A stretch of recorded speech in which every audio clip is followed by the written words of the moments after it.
Welcome back. I'm Levi with Next Games, bringing you a Week 1 deck tech for Marlin Treasure Hunter.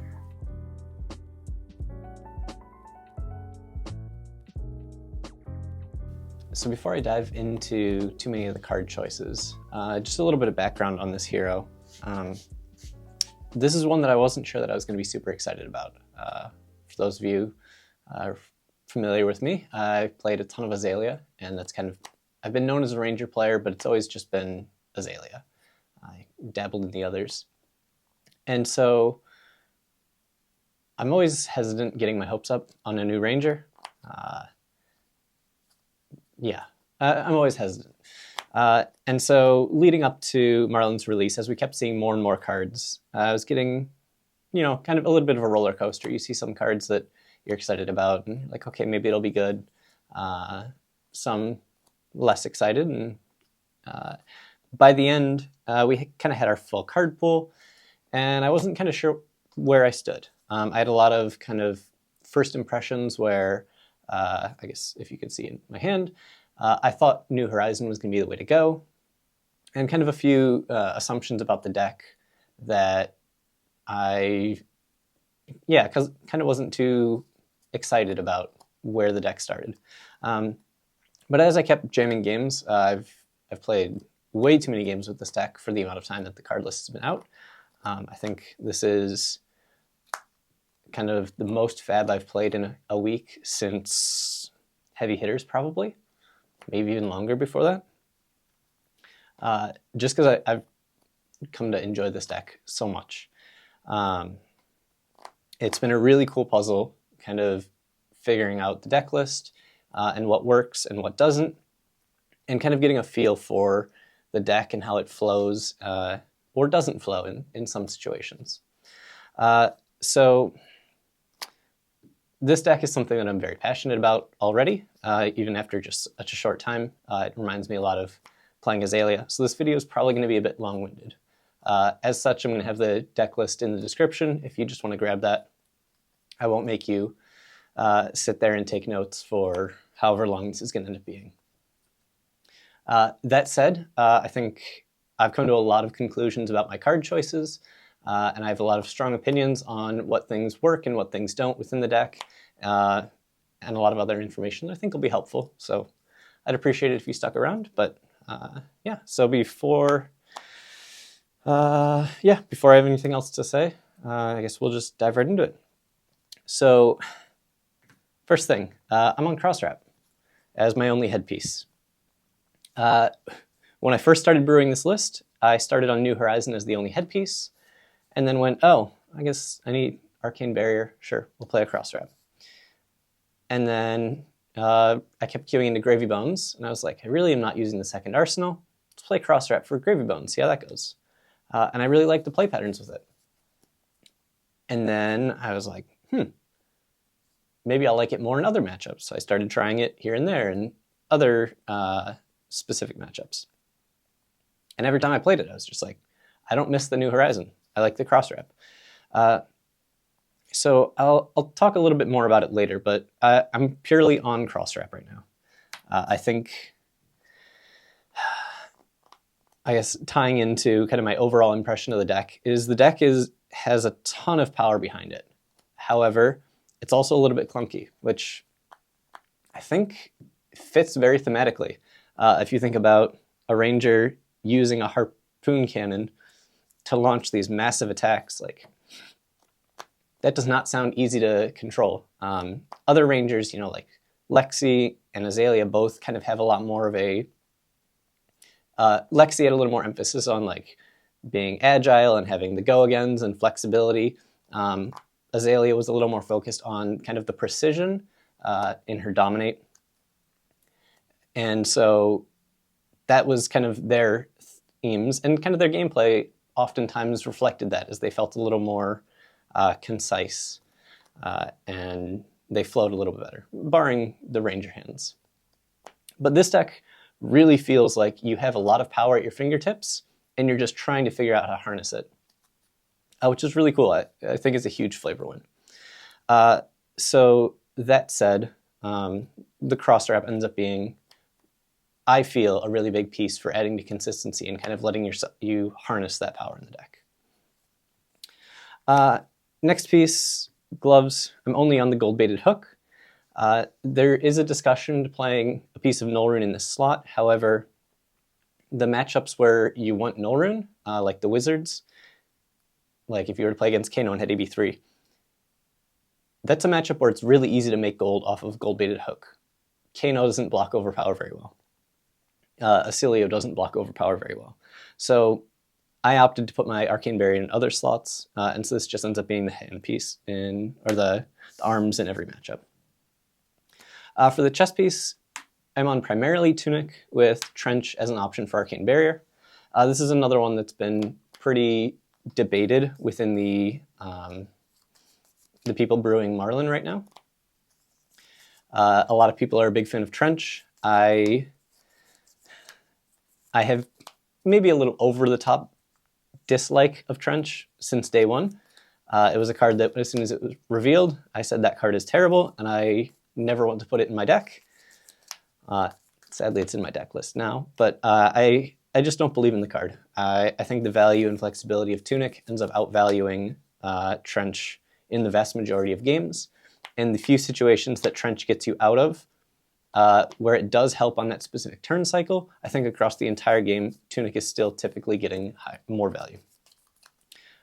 So as such, it's going to be Tunic in most matchups, unless I specifically need the Arcane Barrier. As for the legs, playing Sile Sarong as the primary legs with the option of Null Rune boots. I've found that Sarong's, don't get me wrong, Sarong is incredibly good. But I'm not actually activating it that often. It's very frequently just a 2-block, which is already matching Perch Grapplers. But then you do have sequences where it really saves a turn, having the access to go again. And then for quivers, we're on Quiver of Rustling the Leaves and Enchanted Quiver. This again being specifically for Arcane Barrier matchups, but Quiver of Rustling Leaves is very important in this deck. So Enchanted Quiver is probably only coming in against like Kano. And there might even be an argument to cut it and just have the AB3.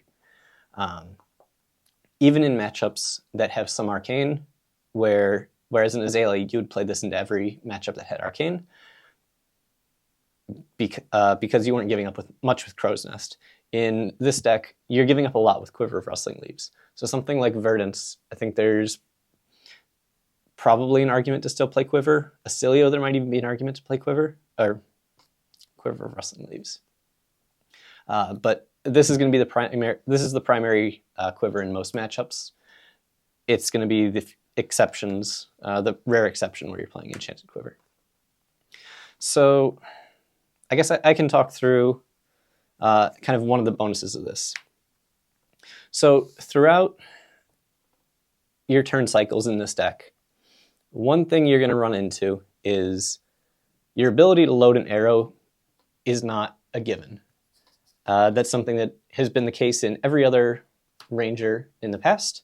They have always had a bow that says load an arrow in addition to some other text. And Hammerhead Harpoon Cannon not having that text is very, very different from Ranger. So we have to be using other cards to load. Primarily it's the Marlin ability, which is when you draw a card, you have the option to load an arrow from your hand face up in your arsenal when you draw during an action phase. Your action phase? Yeah, your action phase. So the ability to draw a card is going to be important. Having access to that as your way of reloading will matter a lot.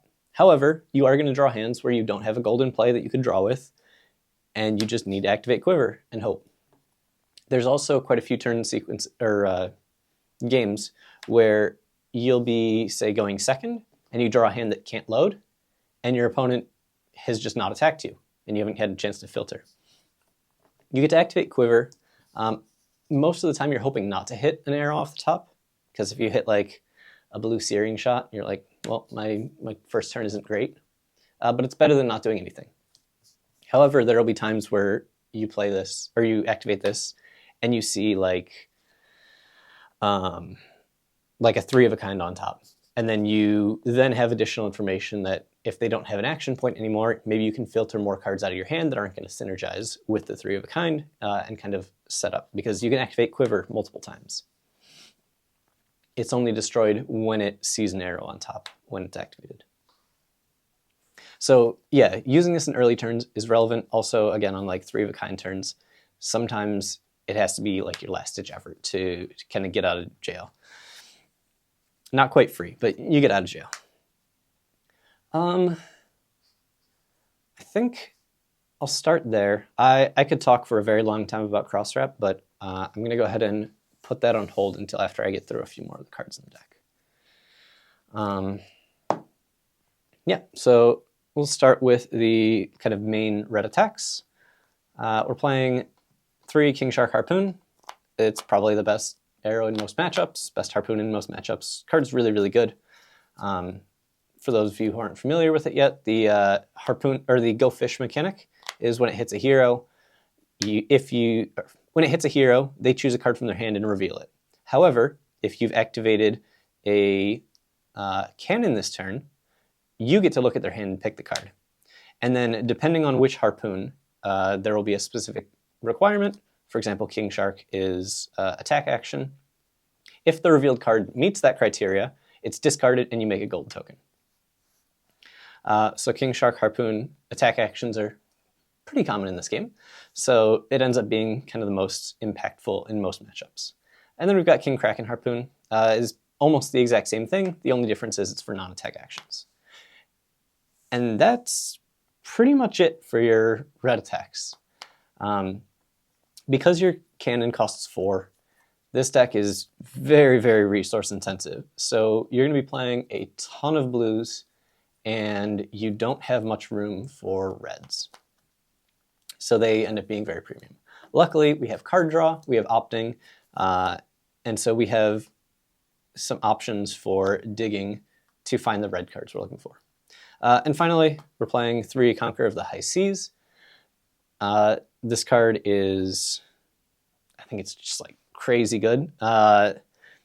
You occasionally run into spots where they have the D-React in Arsenal and you wish it was a regular Command and Conquer, but just being a 8 attack go again, threatening their arsenal, really puts opponents in awkward positions.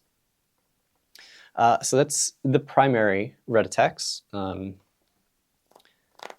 We'll swap out some of them occasionally with attacks from the sideboard or bring in extras, but for the most part, that's what's going to be in most matchups.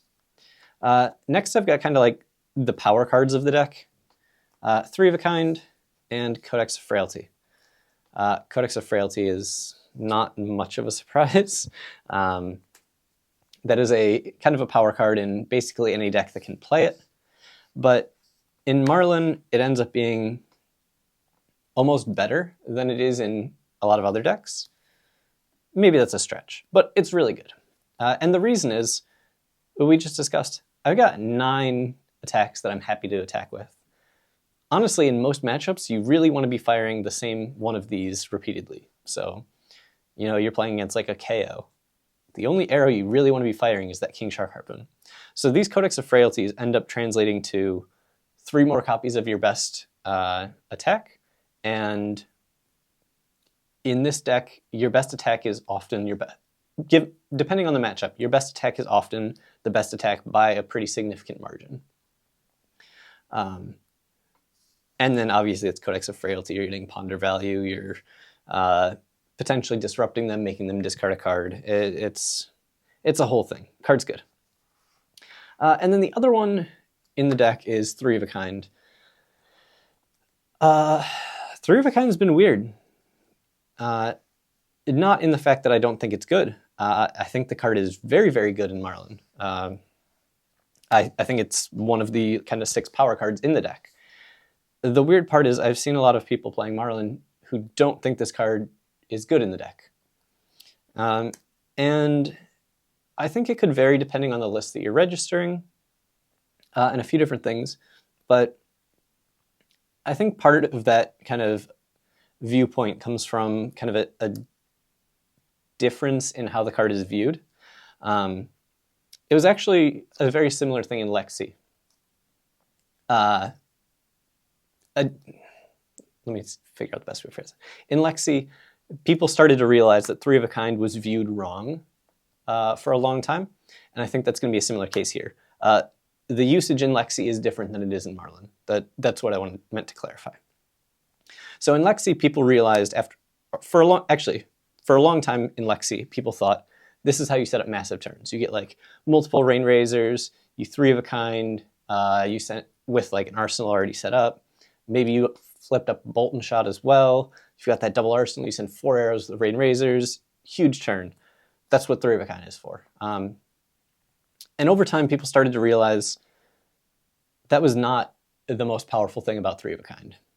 The most powerful thing about 3 of a kind in that matchup was you got to block with a bunch of cards and then be like, tunic 3 of a kind and fire 2 arrows. And that was the very powerful thing. It was the fact that you it kind of got to refill your hand and play a normal turn on a small hand as opposed to a massive turn. And so it's kind of similar in this deck in some ways. And in this deck, the big thing is this is often just going to be gain resources. With the amount of blues we have in the deck, we have a little bit of opting control. So you get to ideally set up a blue on top.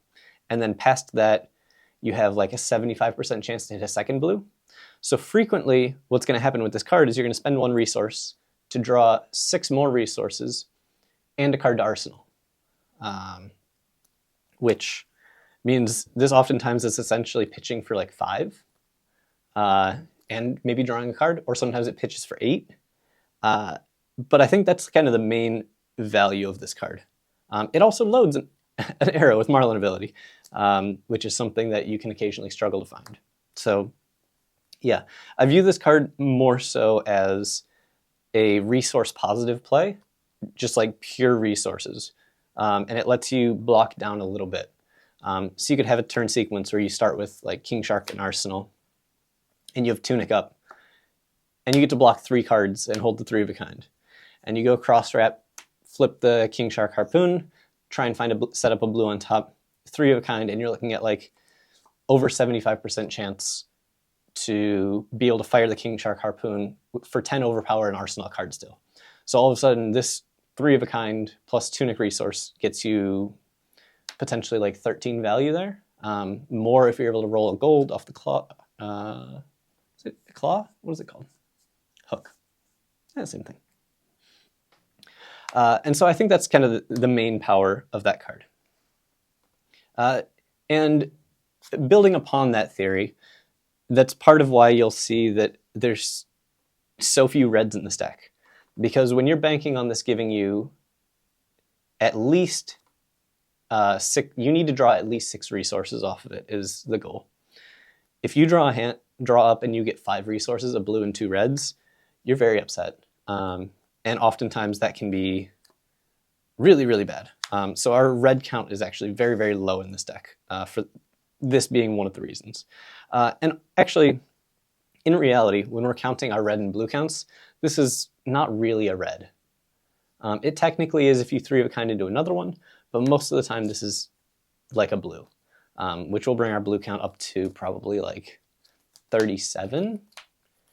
And then you're also, since they're being played out and removing cards, you're basically at like 37 blues in a 57 card deck, or something in that vicinity. I don't know exactly how the math breaks down. There's some weird edge cases, but this is primarily a resource card. And in a deck that is very, very resource intensive, that's kind of exactly what you're looking for. I'm on to the next part. Buffs.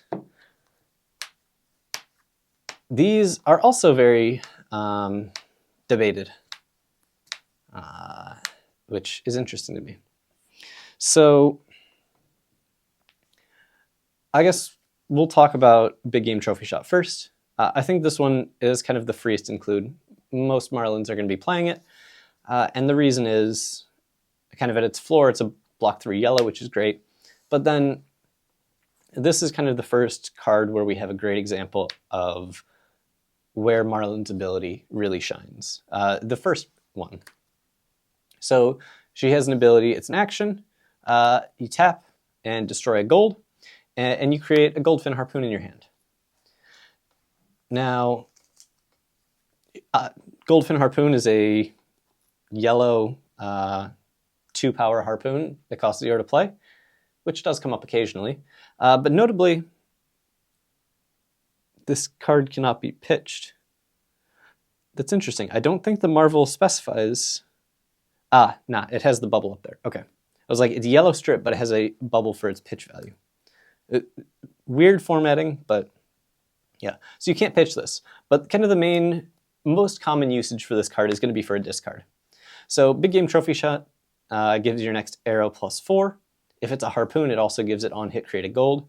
But then it also has the additional text of draw a card, discard a card. Which, if you aren't discarding a goldfin harpoon to it, it's not great. You're looking at a 2 for 4. That's not great. However, if you are discarding a goldfin harpoon off the Marlin ability, you're now looking at 2 for 4 draw a card, which is really good. Which, in addition to what we were talking about having some struggle loading, the Marlin ability will trigger off that because you draw a card. And then, to wrap all of that up, this is giving your harpoon on hit make a gold. So if you're able to use this to make a big harpoon, you get to fire it with overpower with the hammerhead, and you're replacing your gold. It is kind of the goal scenario.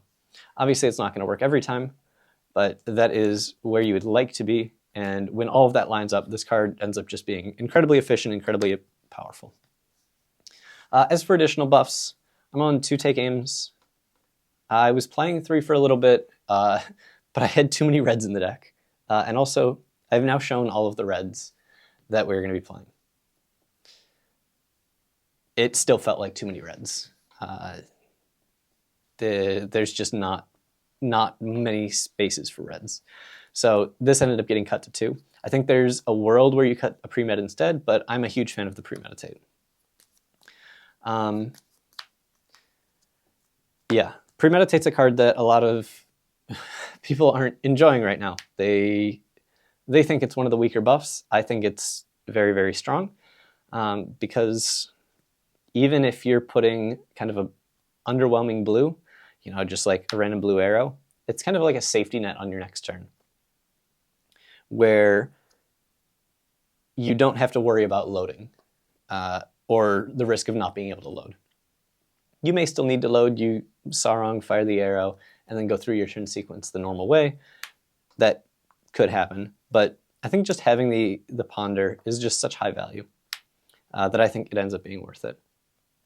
Another thing to note, because we've got the ponder generations from Premeditate and Codex of Frailty, that's another really big bonus that Skullbone Crossstrap has over New Horizon in this deck. We're not very often, but often enough, actually I'll say pretty often, arsenaling an extra card. Whether that's an extra card drawn off 3 of a kind or a card drawn off a ponder, we have an extra card to arsenal. And on both 3 of a kind, less so 3 of a kind, but more so the ponder generation, there will be quite a few sequences where you get to Crossstrap opt and see what's on top of your deck. And you could see something like a Codex of Frailty as your ponder card, and you're like, yes, I will leave that there, that's perfect. But then you also have turn cycles where you look at the top of your deck and you see a Sunken Treasure, a block card. You don't want to arsenal that. So by having access to the Crossstrap and just being like, nope, we're going to send that to the bottom and get a different arsenal, you're very often like getting, in that situation, you're getting an entire extra card of value. Because if you pondered into that normally, you would not be able to arsenal it and you would just have to pass. So it gets you a full card of value. And even if it's something as small as swapping, like needing to dig for something good and swapping, I don't know, a Murderous Rabble to the bottom and ended up finding, like a Red Fin Harpoon.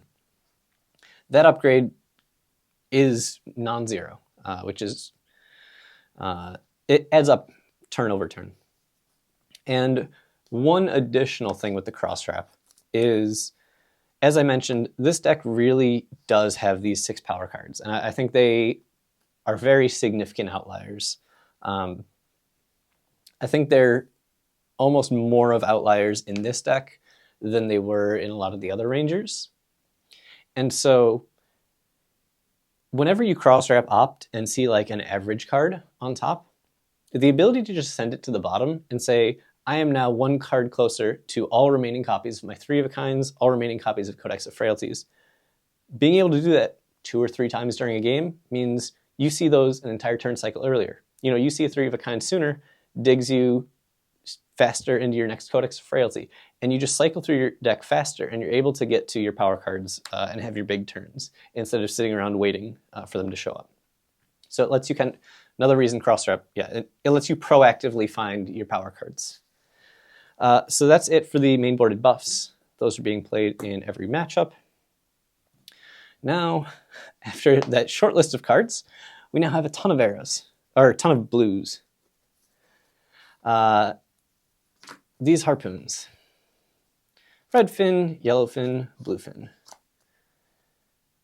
These cards are great. A lot of people, I mean, yellow is a little more debatable, but both red fin and blue fin are incredibly good for blues. People will go like, oh, it's a 3-card 8 overpower. When you have it in Arsenal, you pitch a cannon and you fire off 2 blues. Technically, yes. But the fact that you have a pretty decent chance of either forcing out equipment, forcing out, you know, maybe they just have the D-react, so it's not really forcing in that spot, but forcing out equipment, or getting to look at their hand and potentially rip a powerful card out of their hand, at blue, like, that's incredible value. Like, we're looking at, if you get to hit a card, specifically a card the best, either blue or red, out of their hand, oftentimes, if like a blue fin harpoon connects, you're looking at like 11 or 12 value for those 3 cards. Actually, 11 is probably on the low end, potentially more. Then if it's, you know, remaking gold, your kind of implied value due to disruption just goes really, really high. And at the end of the day, the 3-card 8 overpower is not that far below rate. It's not great, but it's, when added to the evasion and the disruption, these cards are still very, very good. So they're going to be a staple. I'm a little bit sad we didn't get any additional harpoons. Okay, I misspoke. We have Rusty Harpoon. We didn't get any real harpoons. I'm sorry, I don't consider Rusty Harpoon a real harpoon. That one was very sad. Going into the world premiere, I was sitting going, all right, we just need like one more harpoon and we're set. And we got one more harpoon. And then I realized maybe I should have had a kind of clarification on that, like a harpoon that's a 2 for 4, a harpoon that has Go Fish, a harpoon that literally has a text box. Yeah, so Rusty Harpoon, not what I was looking for. Onto the other blue arrows. These are, I'm just going to lay them out and then we'll discuss them. I'm on 2 Pathing Helix, 2 Searing Shot, 2 Widowmaker, 2 Spire Sniping, 3 Infecting Shot. These are weird. There's kind of all kinds of situations where one happens to be better than the other.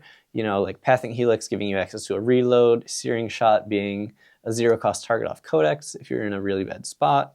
Widowmaker coming in against decks that don't have equipment, being able to send it for 2, threatening 5 if they don't give you 2 cards, is really annoying as a lead. Spire Sniping, kind of letting you get double dip with the legs and still getting to look at the top of your deck. And then Infecting Shot just being Infecting Shot. They all kind of have situations where they're better than another, but none of them feel really great.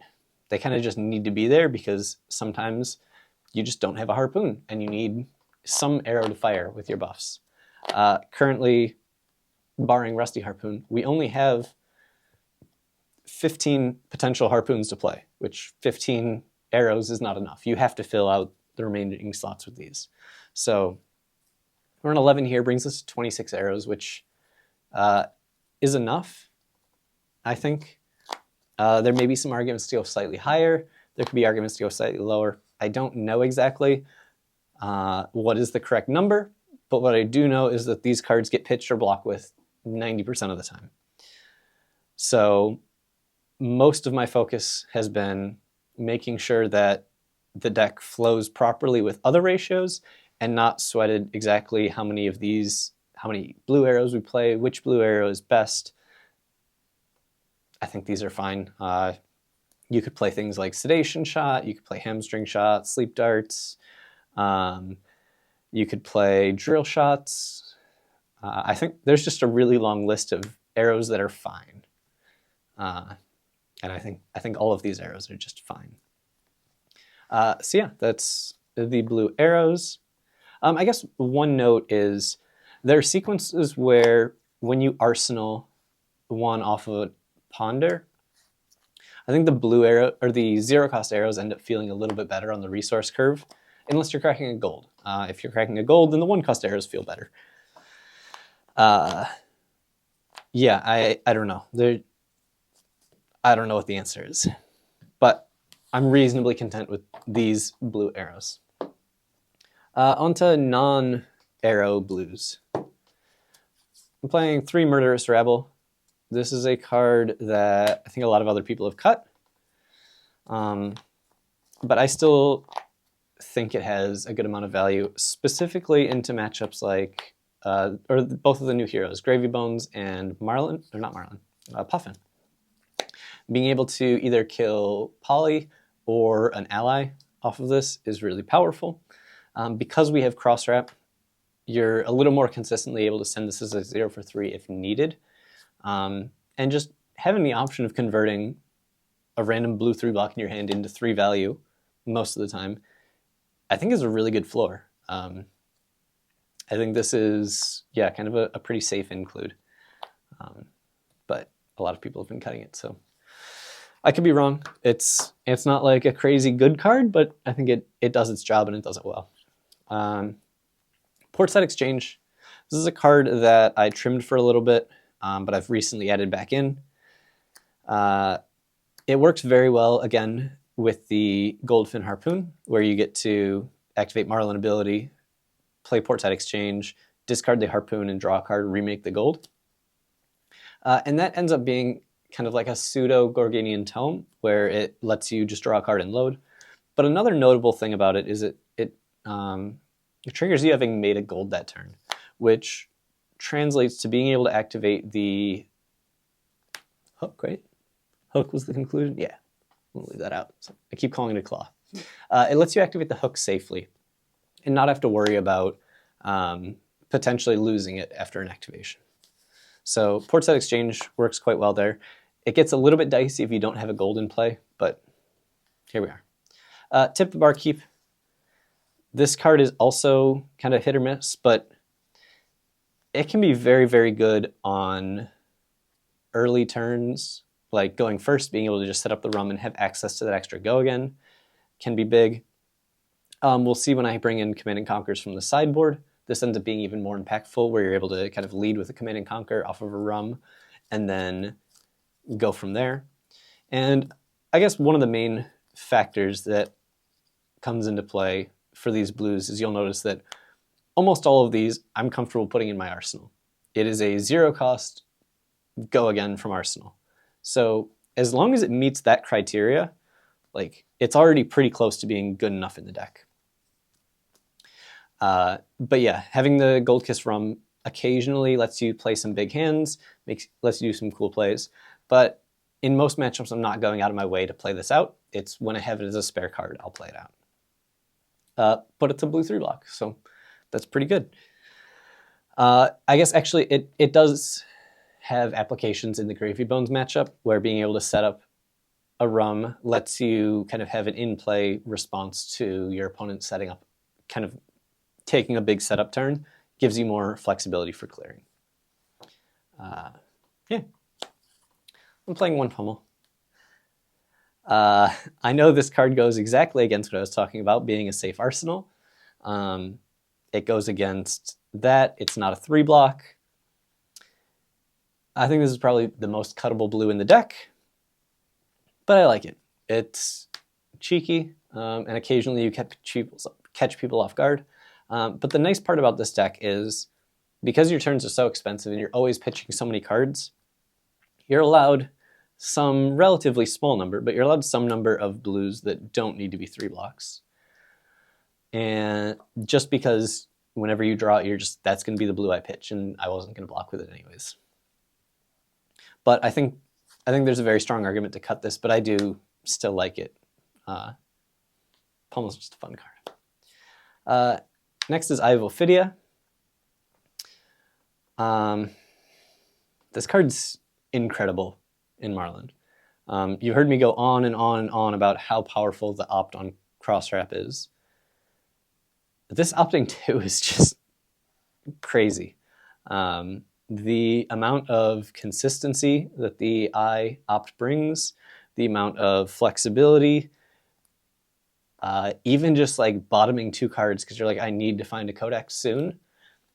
It's just so good, which is honestly kind of frustrating. This card's already so expensive, and it was kind of needed for Kano. And I think this is going to be a very similar spot where, honestly, it might be better in this deck than... It's close. But it's a fabled that if you want to play this deck competitively, you probably are going to need to get. If you're just playing this deck at your armory, you can replace it. The card is very good, but it is not the almost $500 good if you're just playing for armory prizing. But this, I think, is the best. Maybe the other harpoons are better, but like of the non-arrows, I think this is probably like the best blue in the deck. It's a card that I'm always happy to see in my hand. For best blue in the deck, it's competing with Sunken Treasure, though. Sunken Treasure is such a good card. There's a common theme for these 4 of all being cards that are awful to Arsenal, but they're just so powerful that you have to play them. Pummel doesn't quite fit that description, but don't worry about that. I haven't talked too much about gold economy in this deck yet. I'm going to cover kind of the basis of the cards, and then I'll talk through a little bit of that. But the gold economy in this deck is very, very tight. A card that I've not mentioned, because I don't play it, is Loan Shark. That's a card that a lot of people do play, and the reasoning is having access to gold is very, very important. The issue is just that Loan Shark is essentially spending the block, or one, it's not blue, which is a big premium in this deck by default. 2, you have to play the card out to essentially do nothing on play, and then you're going to take 2 damage at some point during the game when it goes away. So you're oftentimes giving up like 5 health to play it out, while also being a potential card that like bricks a 3 of a kind by not being blue, making you have to pitch into a gold to try and find a blue. Like, I am just not a believer in Loan Shark. So therefore, our gold generation has to come elsewhere. A card that because of how powerful gold generation is, I think I'm honestly looking at just playing a Seafloor Salvage in the main. Right now I have it in the side. But moving this in, honestly, it could go in place of the Pummel. Oh no, why did I say that? I like my Pummel. But Seafloor Salvage, on the surface looks bad, but I think I like this more than Loan Shark. Because it's doing a very similar effect to Loan Shark. You make 1 less gold, but you get it to be a blue in your deck, which again is a huge bonus, and also doesn't lose you 2 life. So honestly, this might just be better than Loan Shark. I might have to experiment with that a little more. But yeah, the fact that this blocks 3 and still makes the gold is just so big. Into stuff like Gravy Bones, being able to flip his allies is huge. Occasionally you catch like a Syndroth guard or an Arachne where you get to flip over their dagger. Obviously you don't get your gold, but getting rid of their weapons they were planning on recurring. The card is just so good that it is worth being the card that you can't arsenal and kind of have to penalty yourself. Also, the treasure pack versions look so good. I am sad that these are not mine. These are min-maxes, and mine will be non-foil. And that is it for the kind of like main board. Onto sideboard cards. I've got 3 battering bolts. Battering bolt is going to be coming in to replace one of the harpoons when you do bring it in. So there will be matchups where your opponent is playing, or like Assassin. Battering bolt ends up being better than King, Kraken, Harpoon. Even though you lose the overpower, you lose the harpoon keyword, threatening the reacts in their hand ends up being a lot more impactful than the non-attacks.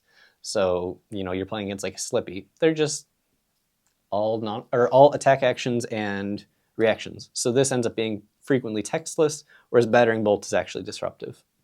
And then you've got like when you play against like a Kasai or a Dorinthia, there you can swap out the King Sharks because they're not playing attack actions, and now you get to play King Krakens and battering bolts. But between these 3, it's pick 2 of these by default in most matchups. There will be some exceptions, but for the most part, that's what you're doing. But the harpoons by default are going to be what you choose, unless they definitely play a good amount of reactions and don't play either attacks or non-attacks. That was with those. Next is gold to tip. This one's interesting. A lot of people ask me when I say that I'm playing gold to tip, and they go, but why? There's no yellow arrows in your deck. Do you really want to play it on a goldfin harpoon to get the effect? And honestly, I play this card even if it doesn't have the second line of text. And the reason is very simple. I mean, I guess I haven't gone through the full explanation of why buffs are so powerful in this deck. I'll get into that once I get through all the cards. But the fact that this gets to be a buff that's on rate for a red while still being a yellow is huge. You heard me dive into a lot of the things where like your resources are very tight. Drawing a bunch of reds can be awful, like game losing. So having this be a card that you 3 of a kind into instead of, you know, like a red, even like laced with blood rot or a red take-in. This all of a sudden you could maybe like pitch it to crack a gold and try and draw the blue. You could have Tunic up and be like Tunic plus this kind of makes up for that blue that I needed before, or that I thought I needed. And this just being the extra resource ends up being, I think the yellow pitch on it makes a huge difference in this deck when reds are so risky and have to be so powerful. I could be wrong. There's a very real chance that maybe Laced with Blood Rot is just a better card and you're supposed to take the risk. But right now, trying to keep the like average resources in the deck higher, I've felt the gold to tip is slightly better. And this is where we kind of have a weird sideboarding thing. Is kind of in the same slot, I've got Command and Conquers. And you may go, Levi, why are you putting a red attack action 3-block and a yellow non-attack action 2-block in the same like potential slot? And it really just comes down to like how much you're going to be blocking in a matchup. So in a matchup where you have to be blocking a good amount, you bring in Command and Conquers. This is a card you don't want to draw when you have to block and play out 2 or 3 card hands, or Arsenal Pass. Command and Conquer is exactly what you want to be doing in those matchups. On the flip side, in matchups where you want to be the aggressor and you go, I'm going to just take the damage and send my full hand, you really don't want to Command and Conquer in your hand. It really just doesn't fit your resource curve. It doesn't have Go Again, so you either have to use a Gold Kiss Rum or have just a weird turn sequence, and often just has to get blocked with in those situations. Whereas in those matchups where you're just playing out your full hand and being as aggressive as possible, Gold to Tip maintains your like resource curve to keep up the consistency while also being able to convert to 3 value. And I'll get into the math on the buffs in a moment. So that's why they are very different, but also kind of fill the same slot in how I'm sideboarding. And honestly, that's basically the extent of the sideboarding that I've been doing. The deck is very proactive and kind of has a plan of what it wants to do and doesn't want to react as much. So you kind of just do your thing and try not to let your opponent do their thing. But I've got a few other cards in the sideboard. Endless Arrows, currently for Gravy Bones. As of right now, Gravy Bones are dying to just Endless Arrow spam and block. I do not expect that to stay the same, and something will probably need to change in how we approach the matchup. But until I sit down and get some testing against a good Gravy Bones player who understands how not to get fatigued, I don't have a great baseline of what I'm supposed to do in the matchup when I could just block and they run the cards. But outside of that, I really don't like this card in the deck. Yeah, but I think for the Gravy Bones matchup in the current iteration, I think it's needed. Next, I've got Riches of Tropaldani, something like that. This card's really interesting. As I was talking about how important how important gold is in this deck, it seems like it should be like an auto include. However, I also talked about how premium cards are or how premium non-blue slots are. And unfortunately, this just isn't a blue, which really leads to some awkward sequences. Granted, you can frequently find a way to pitch it, make a gold, and then you basically spend the 2 resources that this pitch is for to crack a gold, and it kind of goes neutral, and draws can often be similar to like a Gorg Tome. But when we're discussing kind of that Gorg Tome effect, this is a non-block yellow that I can't arsenal, whereas Portside Exchange was a blue 3-block, and they're both doing that kind of Gorg Tome effect. So overall, I found that it really just wasn't good enough in a lot of matchups. However, in matchups where the game is going to potentially go long, or your opponent is very good at blocking out your on-hits, it can be a little bit of consistency for adding in the ability to make gold without your opponent having the option of blocking you out. So I've been playing it into like Guardians, where the game should go longer, and I may get a gold or 2 out of it. Another note about it is I found myself in endgames where you can get down to, say, just like a blue and riches, and you reach this game state where on the previous turn you make a Goldfin Harpoon and arsenal it, and then you go into your turn and you pitch riches and sunken treasure to activate Hammerhead, remakes the gold, then you activate Marlin to destroy the gold and add, I don't have a second harpoon on me right now, but you would add a second harpoon to your hand. We'll call it this, that's my second harpoon. And then you fire this for 6 overpower, and then you arsenal a harpoon again. And the next turn, you pitch these 2, and you go neutral on gold, you go neutral on, and using no cards. So you essentially have like a 6 overpower weapon repeatedly while you have riches. Technically, it's possible by repeatedly activating gold-baited hook. The issue is if they're ever able to block out that 6 overpower, they can break that loop. So this is just a bit more consistent, where if you ever get to that super endgame, which this deck surprisingly goes long for a ranger. I mean, that's a result of having 4 damage as something you pitch into. So it very much is like a real weapon in a fatigue sense. But that endgame can potentially come up, and I think Riches is very powerful in that situation. And then lastly, I have one of Seafloor Salvage. Again, a useful card against Gravy Bones. It's weird. You'll notice that a decent amount of my sideboard is dedicated to Gravy Bones right now, because they're very common on Talishar. Depending on how the meta shakes out, a lot of those sideboard choices are going to change.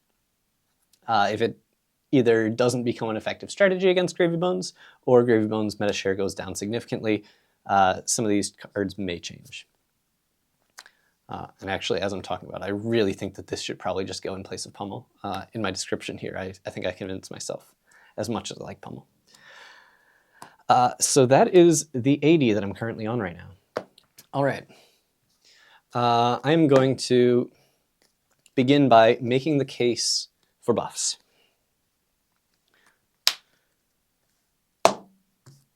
Buffs are a little bit scary.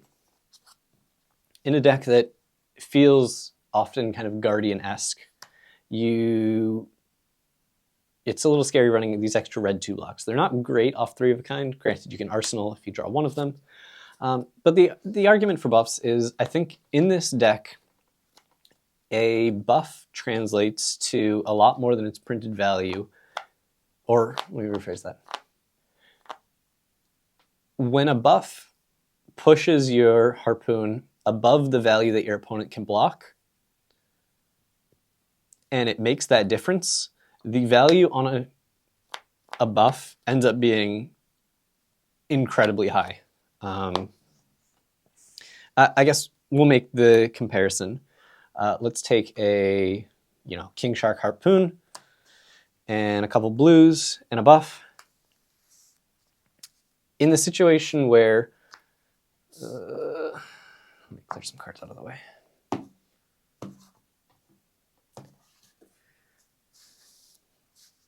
In the situation where we don't have the buff and we go pitch 4 to activate Harpoon and fire the King Shark, we're looking at 10 overpower. On hit, look at their hand and pick an attack action to discard, or pick a card if it's an attack action, discard it. And when we do that, make a gold. Now, that's obviously very good if it hits. But there will be enough times where they've got 3 block in armor and a D-react and a 3 block from hand, and they stuff that. So at that point, we got 10 value out of these 3 cards. Great. Let's add in the hypothetical of activating Hook. Hook is a lot more risky to activate when you're only coming in for 10. Because what the Hook says is, if I apologize if I haven't said what the card does yet, the next pirate attack this turn gets, when this hits a hero, steal a gold they control, otherwise create a gold token. At the beginning of your end phase, if you haven't created or stolen a gold this turn, destroy this. So when you activate Hook, you need to make sure that you're going to be making gold this turn. Or I'll get into fringe situations with that otherwise. But you need to be reasonably confident this is going to hit. So I'm sending this for just 10 overpower. I am not the most confident that that's going to hit. There's a very real chance that depending on the deck, that they can stop the 10 overpower. So I'm much more hesitant to activate the Hook. So even if this comes in for 10 and hits, sure, we get 10 value, discard the best attack out of their hand. We probably get like 14 value out of that. That's really good. But we don't get to make the gold, and there's also a good chance it gets stuffed. Now let's add in this buff. Honestly, pre-med's probably a little too biased of a good buff. So I'm going to go with the weakest buff in the deck, or least impactful. Let's look at Gold the Tip. All of a sudden, this is 13 overpower. Now, obviously 13 overpower, if we get to activate the Hook, we're in the same situation where you hit, you're getting like an extra 4 value. This goes up to like 17. But now, the way we actually need to compare that is, or the way I like to look at it is, what are the branching results of your opponent being able to block 10 but not able to block 13? If they were able to block 10, this sequence means I lose my Hook, I don't take a card out of their hand, and I got 10 value. Versus Gold the Tip, where it does hit, and I get the gold. I actually don't know how to evaluate gold in this deck. I think it's a little bit more than 1 resource, but maybe not. It might be 1 and change. It's more than 1 value, but I don't know how much more. We'll call it 1.5. I think that might be a little bit. I actually don't know. We'll call it 1.5. We'll add in the Hook now. So we were looking at 10 on 3 cards if they were able to block the 10. But now when we go up to 13 and they can't block it, we now all of a sudden go up to 13, plus the card we take out of their hand is probably going to be at least 4 if we're taking the best attack. It can even be more. Sometimes you just destroy someone's turn by taking it. So we're going up to 17. Plus we're making the gold. We're up to 19 or 18 and a half. If this steals a gold from an opponent, you go up potentially upwards of almost 20. And sometimes you're taking an attack that like completely destroys their turn. I'm talking like you send this at a Guardian and they're looking at like Spinal and 3 blues. And you're just like, take the Spinal? And they're like, okay, send Chokeslam for 6 as opposed to Spinal for 9. So we're not even going to look at that situation where you take the best card and it's massive. I think it's very realistic for this to end up being like 17, 18 value if this makes the difference between it connecting or not. So obviously it's not every time, but when the buff makes the difference, it's very frequently getting like 8 value, 9 value, 10 value, like 7's probably the low end. So I think having extra buffs to make sure that these connect is huge. Obviously, if it doesn't make the difference, either it was going to hit either way or get stuffed either way, it's only 3 value, which again is fine. But when it does make the difference, it is often just like game winning, which is why I think there needs to be a decent number of buffs in the deck. I don't know what the exact number is, because again, they're clunky off of 3 of a kind. They are 2 blocks. They aren't blues. So they do have downsides, but the kind of potential on those cards, it can, sometimes a buff can be the difference between winning and losing the game. But just one card, it's so much value. So that's why you'll see I'm playing a lot more buffs than most people. I guess the next kind of discussion point that I have kind of come to realize and have kind of discussed a little bit with people is the usage of the gold-baited hook. Knowing, or not knowing, but deciding when to use gold-baited hook and when not to use gold-baited hook is going to make a massive difference across your games.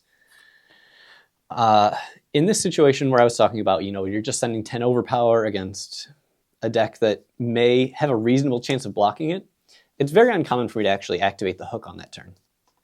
Because kind of my rule of thumb is if there's a reasonable chance they can block it, and they're already incentivized to block it, I don't like using the hook.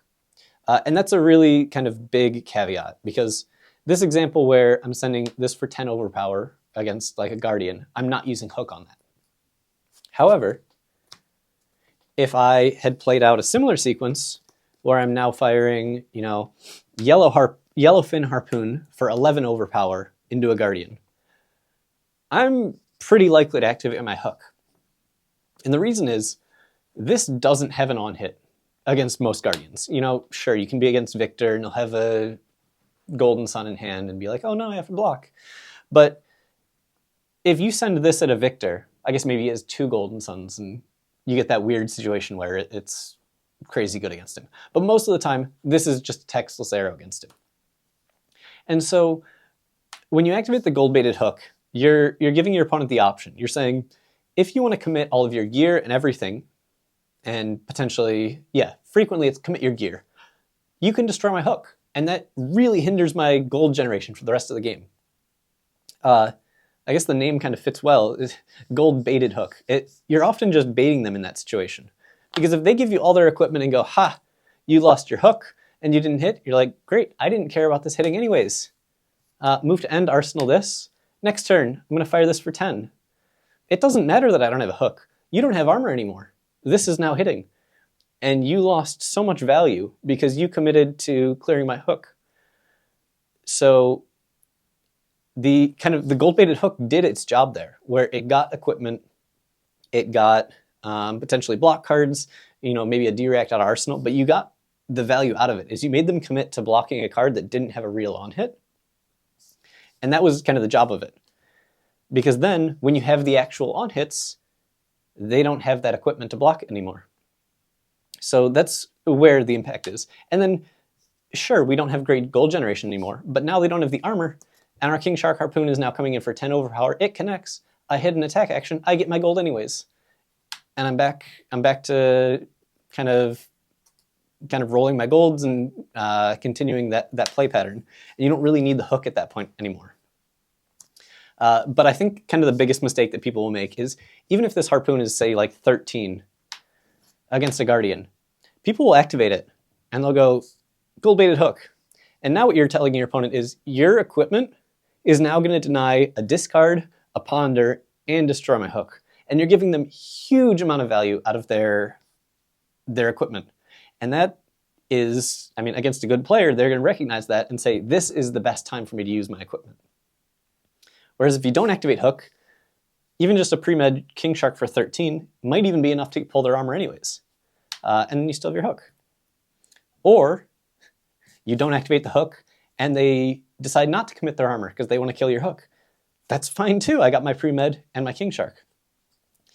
So I guess the kind of simplified explanation there is, you want to kind of spread out your on-hits and threatening triggers. If you put all of your eggs in one basket on one turn, you risk getting blown out. When you spread them out, it makes it harder for your opponent to deal with.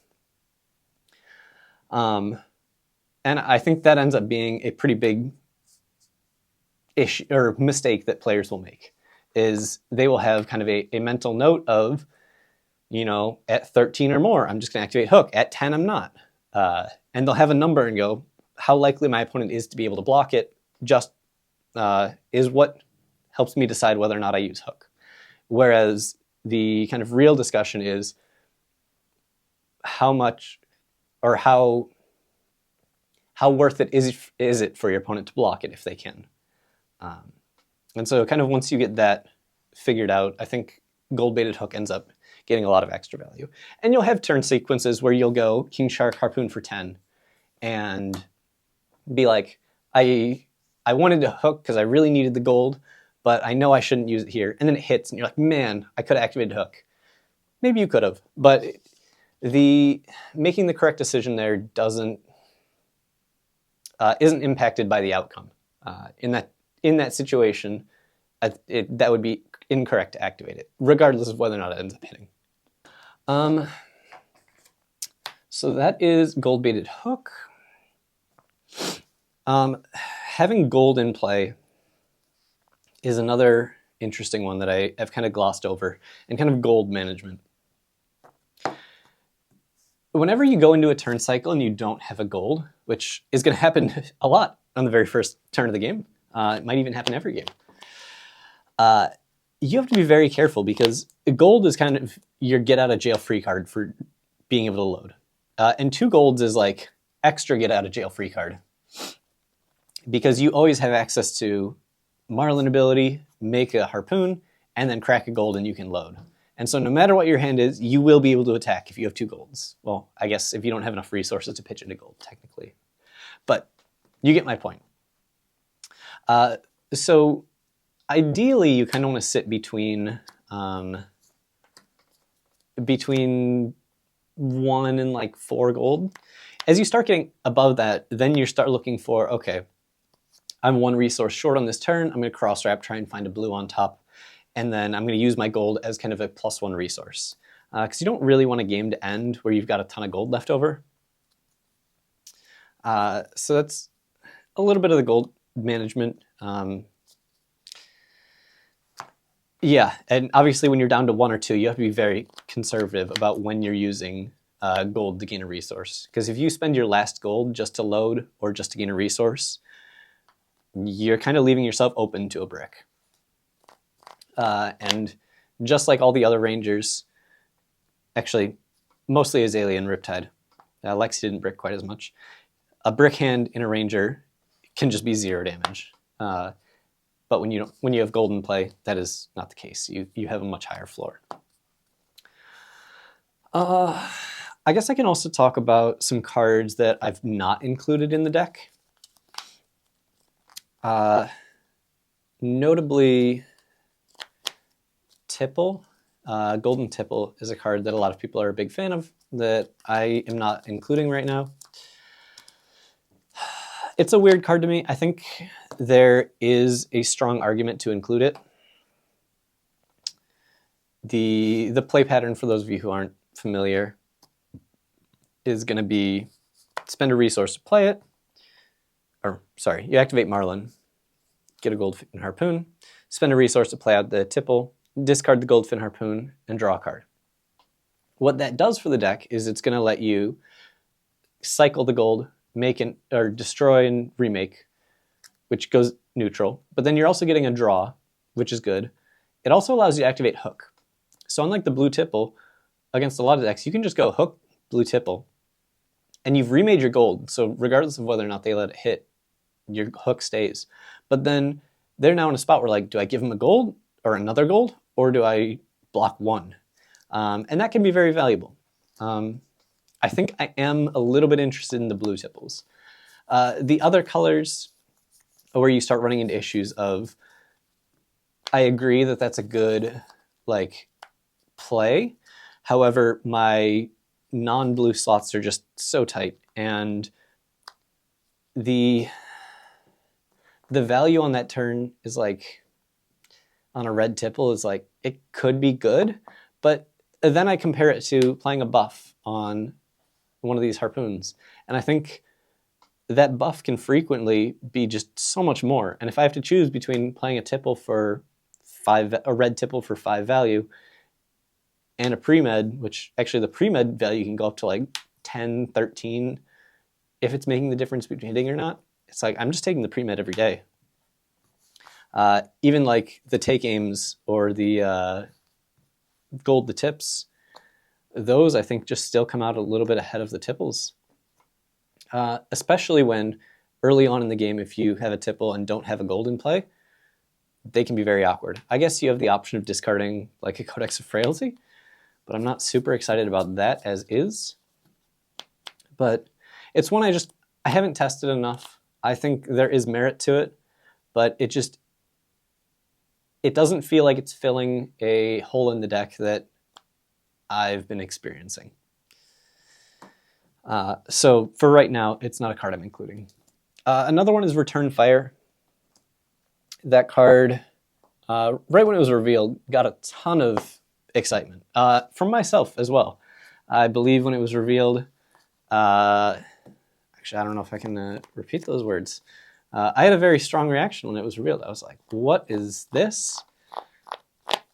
How is this okay? And then I stopped and I thought about it, and I was like, well, you don't have an arsenal in that situation, so... Or in order for Return Fire to get full value, you have to have no arsenal, which technically you could do with Trench, but that you're trenching away a card. Return Fire's not being super high value at that point anyways. It's going back to being neutral. But then I started thinking about the other play patterns you run into of 3 of a kind. And again, we're coming back to the number of reds I can include in this deck is so low that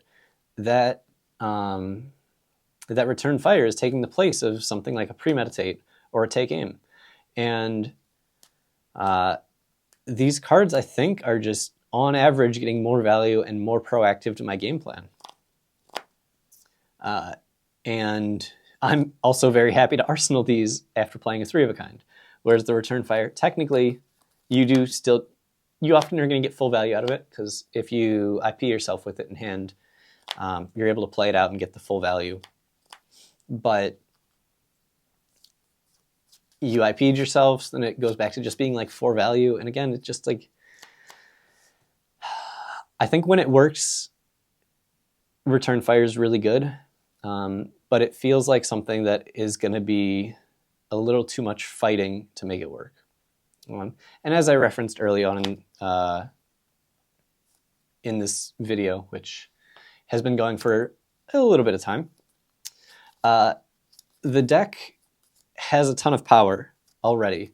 The issue it has is consistency, and kind of managing your resources and figuring out how to play all these sequences and all that. And I think Return Fire adds a little bit of ceiling, but also adds more hoops to jump through.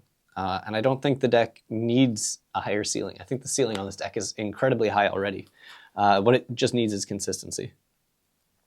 So that's why I'm not on Return Fire. I had at least one more point that I wanted to talk about. I'm blanking on it right now. I guess I could discuss a few kind of interesting interactions where, namely with Codex of Frailty. Obviously, Codex of Frailty is really, really good. But one of the things I realized when I started playing this deck is you get to do a lot of cool things with Codex of Frailty because of Marlin ability. So normally, when Codex of Frailty was revealed, everyone realized, oh, if you just don't have a card in your hand when you play it, you don't have to discard, and that's how you get the maximum value out of Codex of Frailty. The cool thing we've seen in Marlin is that you can kind of get around that by just using Marlin ability to get Goldfin Harpoon. And so that opens you up to sequences where it's like, I don't have a die with me, but let's say like Tunics on 3. You get to go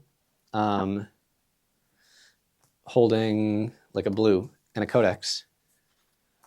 Normally, this hand's super awkward, but you can just go Marlin ability, get a Goldfin Harpoon, Codex of Frailty, get back Conqueror of the High Seas, discard Goldfin Harpoon, Tunic, and Yellowfin to fire this for 7.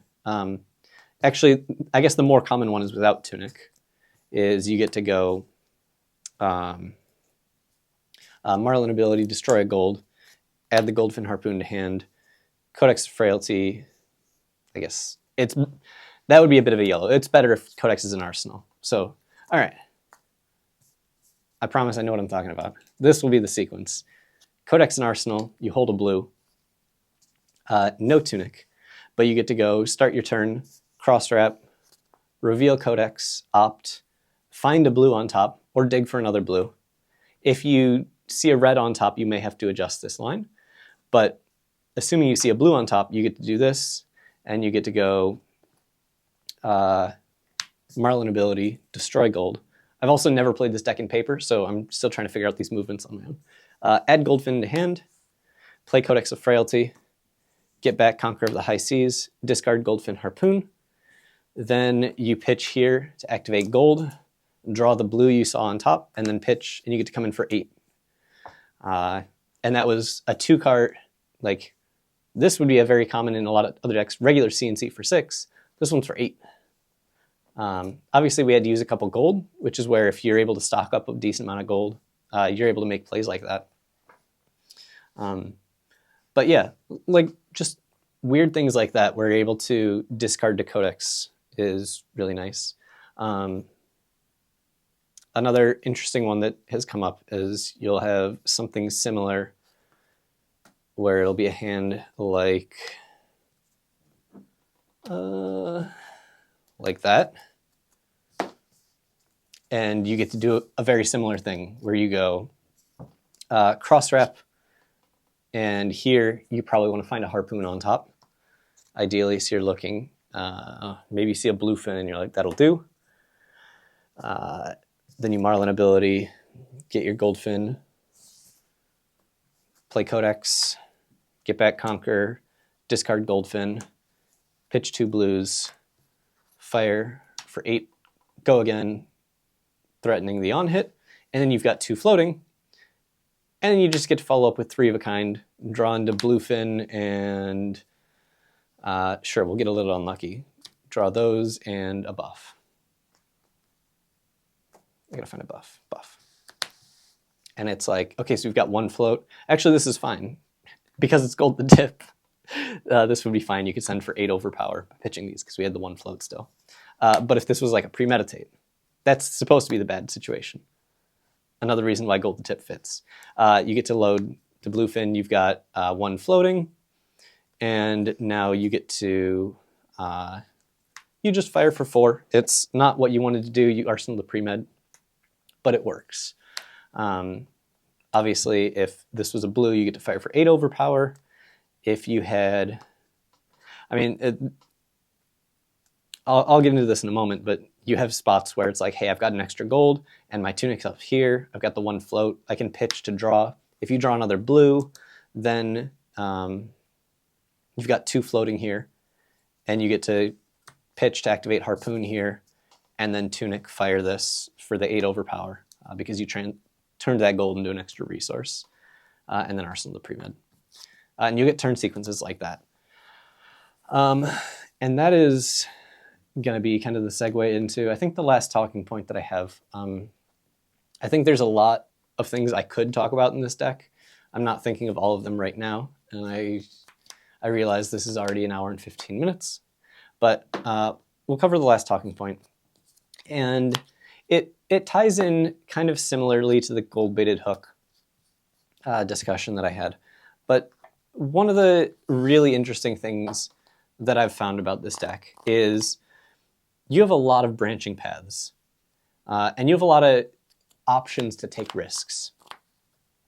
Things as simple as activating gold-baited hook to try and make that connect, all the way up to cracking golds to try and find extra resources, cracking golds to try and find a buff, kind of committing your golds as a resource to dig. You've got things where you've got an option to leave a card on top as an okay card, or you send it to the bottom for something new, try and find a better, maybe you have a good card on top, but you need a better card. And that all kind of ties into the fact that this deck has a ton of branching paths, and it gives you a lot of opportunity for skill expression in recognizing where your current game state is.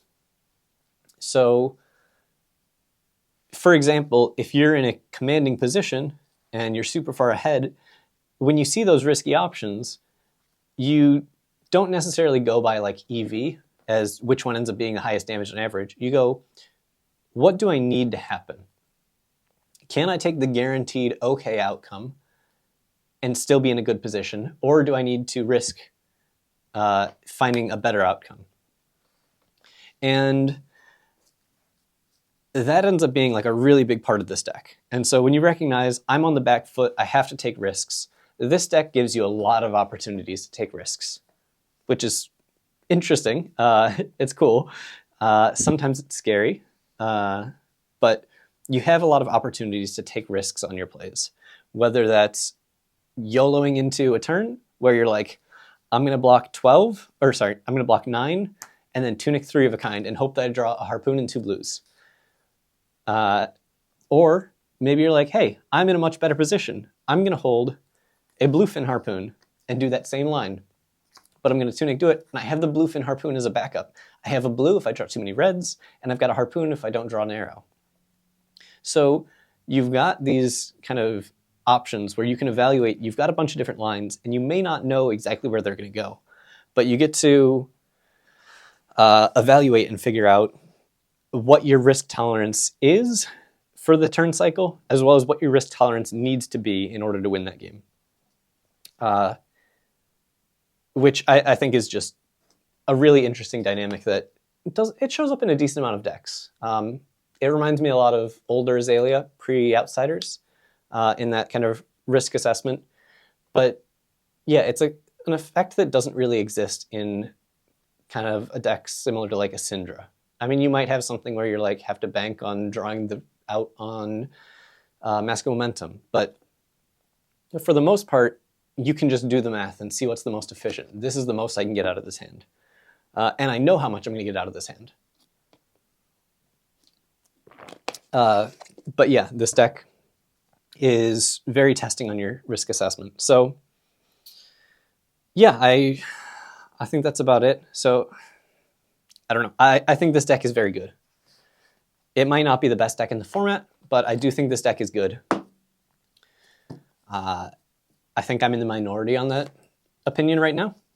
And I'm not sure how much of that is people have not tested it enough, or kind of all these small little points are not being recognized by people playing the deck.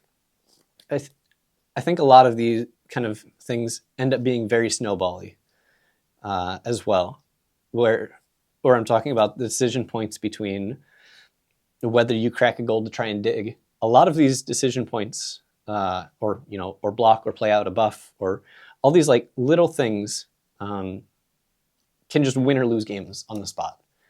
You may not recognize it on the spot, but you can look back and say that was the turning point of when I lost the game. I was in control, I took a too risky line, I lost the game.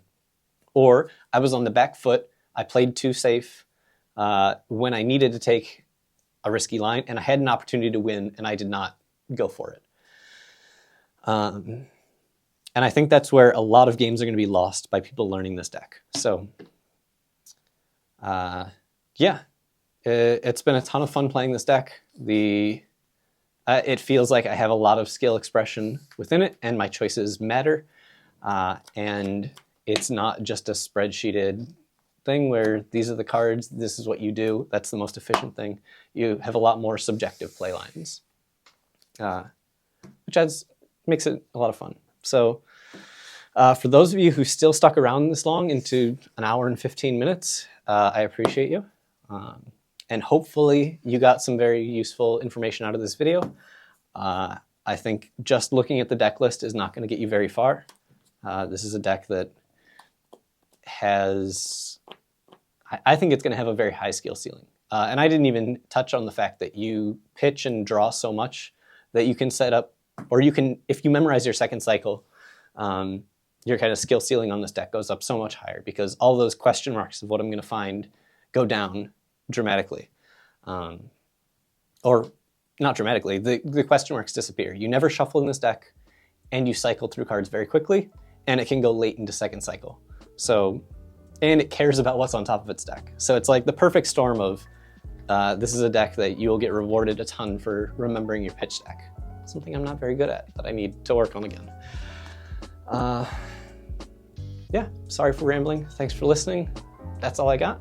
If you have any questions, let me know. I'm considering doing some streams or videos on my own for this, just because I've been loving playing this deck so much. Let me know if that's something you're interested in. And yeah, thanks for watching.